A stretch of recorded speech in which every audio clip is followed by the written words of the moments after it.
Maybe more subtle and certainly more pervasive is what is currently being called the new perspective on Paul. It's been propagated by a man by the name of N T Wright. You could kind of shift that a little and make it New Testament wrong, and you'd be closer to reality. But N T Wright has written hundreds and hundreds of pages on the gospel.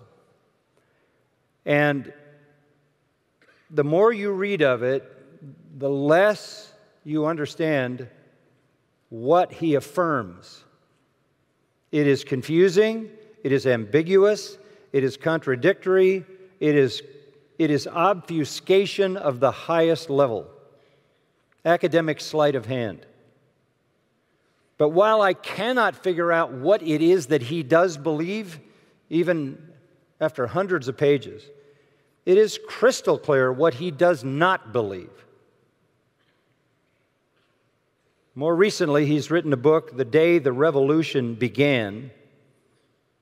And in that book, he says this: we have paganized our understanding of salvation, substituting the idea of God killing Jesus to satisfy his wrath for the genuinely biblical notion we are about to explore. So all of us who believe in the substitutionary death of Christ on the cross have been worshiping a paganized perversion of biblical truth, now to be clarified by him. Another quote: that Christ died in the place of sinners is closer to the pagan idea of an angry deity being pacified by a human death than it is to anything in either Israel's scriptures or the New Testament. End quote. He's clear on what he rejects. He rejects substitutionary atonement of Christ. He rejects imputation. He rejects the gospel. He says to worship God as one who justifies through sacrifice and by imputation is nonsense. Here's a quote: if we use the language of the law court, it makes no sense whatsoever to say that the judge imputes, imparts, bequeaths, conveys, or otherwise transfers his righteousness to either the plaintiff or the defendant. Righteousness is not an object, a substance, or a gas which can be passed across the courtroom. This gives the impression of a legal transaction, a cold piece of business, almost a trick of thought performed by a God who is logical and correct, but hardly one we want to worship.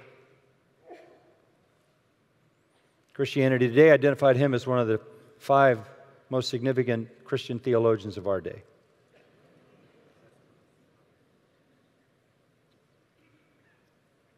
He further says, no one will be justified until he reaches heaven. One more painfully clear denial is in these words: I must stress again that the doctrine of justification by faith is not what Paul means by the gospel. The gospel is not an account of how people get saved. I have no idea what he believes, but I know what he does not believe. And he says that he doesn't believe the gospel, and he doesn't believe the gospel is an account of how people get saved, in spite of the fact that 1 Corinthians 15, 1 and 2 says, now I make known to you, brethren, the gospel which I preached to you, which you also received, in which you stand, and by which also you are saved.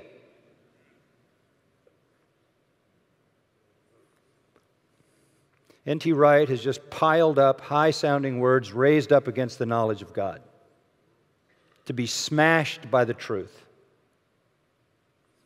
Fortifications to be crushed under the force of the truth. What strikes me, though, is this.